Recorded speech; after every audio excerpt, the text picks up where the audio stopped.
Since 1980, over 300 students have lost their lives in school shootings. In the past 15 years alone, the United States has fallen victim to over 35 school shootings, resulting in tragic loss throughout the nation.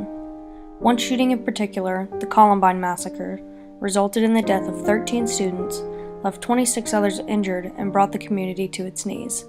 While reading Columbine, we couldn't help but wonder if the outcome would have been different had the school been equipped with more effective security measures. Would 13 students have lost their lives if Columbine High School was given more security funding or employed better lockdown procedures? Although we cannot change the outcome of this devastating event, we can work to better prepare schools to prevent such events. We decided to focus our efforts on researching the security funding in the Knox County school system. We are the closest demographically to Columbine as there is in Knox County. Columbine is not wholly different than Bearden High School. How can educators and politicians continue to improve school security in order to prevent further violence? How effective are security measures currently in place in Knox County schools? Which additional security resources are administrators requesting throughout the county? How evenly distributed is security funding throughout Knox County? With these questions driving our research, we collected data concerning security funding throughout Knox County and conducted interviews with administrators and those involved in security at several Knox County high schools.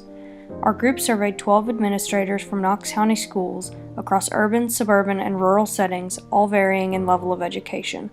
Our data concluded that most schools in the Knox County area are either neutral in regards to adequate funding or agree that they are receiving sufficient funds. There were, however, some exceptions to these data trends, with 3 administrators concluding that their schools do not receive adequate funding for security. We also asked administrators which additional resources they would like to see in place in their schools.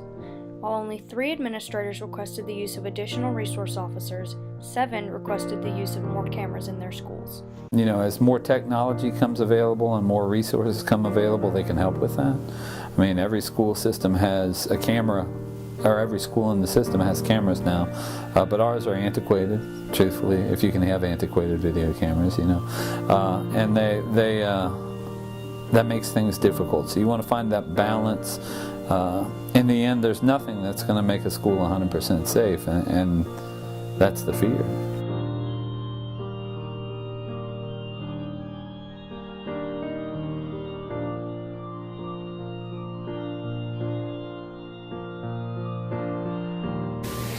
They're pretty up to date on everything, so I can't, off the top of my head, I wouldn't be able to name one thing specific, because our department pretty well tries to stay on top of things like that and make sure we get what we need, regardless of how minor it is.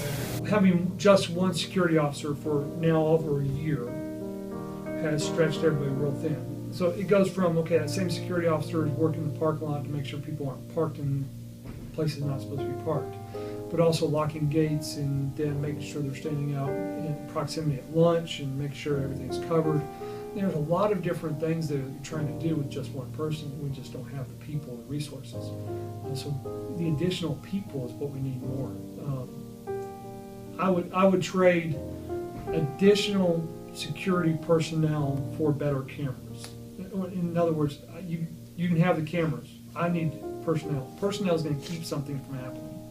Cameras just document. So I want to prevent something from happening. We also asked administrators to share their thoughts on Knox County school lockdown procedures. This question generated a more positive, unanimous response, with only one administrator claiming that their school did not have adequate lockdown procedures. I wouldn't have gotten my certifications if I wasn't completely qualified, because the people who qualified me are very strict on those things. So if I wasn't qualified, I would not be here. I think our students definitely feel safe, and I think a large part of that goes to the culture in the school. That, like I said, we have students who let us know almost always if there's a problem. My first priority is to connect with students in a way that we have kids that care about each other, in that sense if something's going on with somebody else, that we find out about it and we get intervened. That's our first level of security, is always intervention before it becomes a problem.